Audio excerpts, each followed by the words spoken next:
Mantan Wamenkumham sekaligus pakar hukum tata negara Denny Indrayana mengaku mendengar kabar bahwa Anies Baswedan bakal terseret kasus korupsi. Dikatakan Denny bahwa Anies juga akan dijadikan tersangka oleh Komisi Pemberantasan Korupsi atau KPK. Dalam keterangan yang diterima pada Rabu 21 Juni 2023, Denny Indrayana menyebut hal itu menjadi upaya rezim penguasa menjegal Anies Baswedan untuk maju di Pilpres 2024. Menurutnya, perpanjangan masa jabatan pimpinan KPK menjadi bagian dari rencana tersebut. Dikatakan Denny, kabar itu sudah menjadi informasi yang beredar di banyak kesempatan. Bahkan ia menyebut bukan hanya dirinya, banyak yang sudah menyatakannya, termasuk Ferry Amsari, Zainal Arifin Mokhtar, yang juga telah mengatakan dalam beberapa podcast. Menurut Denny Indrayana, petersangkaan adalah skenario pamungkas istana untuk menjegal Anies Baswedan menjadi kontestan dalam Pilpres 2024. Disebut Denny, setelah KPK 19 kali ekspos, hal ini pemecah rekor. Disebutkan seorang anggota DPR menyampaikan kepada dirinya bahwa Anies Baswedan segera menjadi tersangka. Lebih lanjut, ia menyampaikan komisioner sudah sepakat.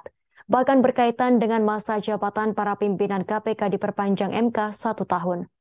Lebih lanjut, Denny mengaku tak terkejut jika dugaan tersebut yang akan terjadi alias Anies Baswedan benar-benar menjadi tersangka korupsi.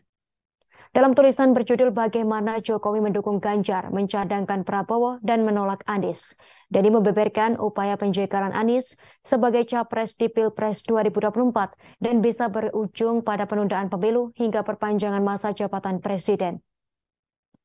Dalam tulisan tersebut ia menyebut Joko Widodo menggunakan 9 strategi 10 sempurna, yakni pertama di tahap awal, Presiden Joko Widodo dan lingkaran dalamnya mempertimbangkan opsi untuk menunda pemilu, sekaligus memperpanjang masa jabatan presiden.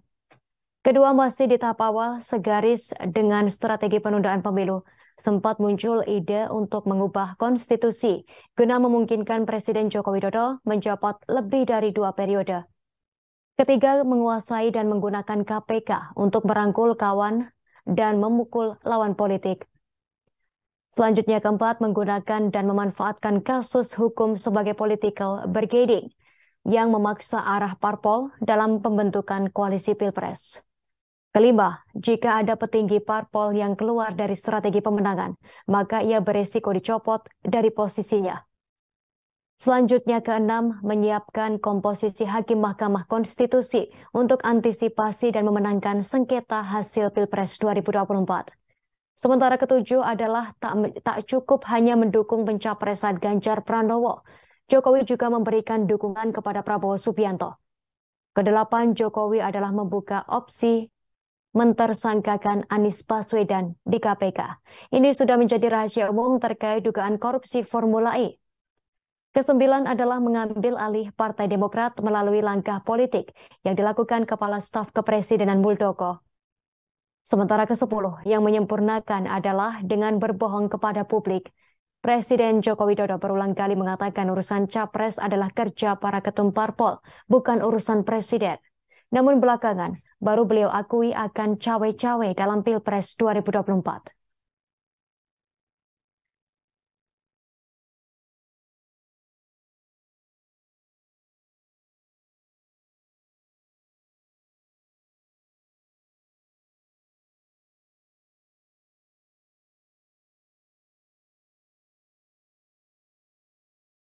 Terima kasih sudah nonton. Jangan lupa like, subscribe, dan share ya.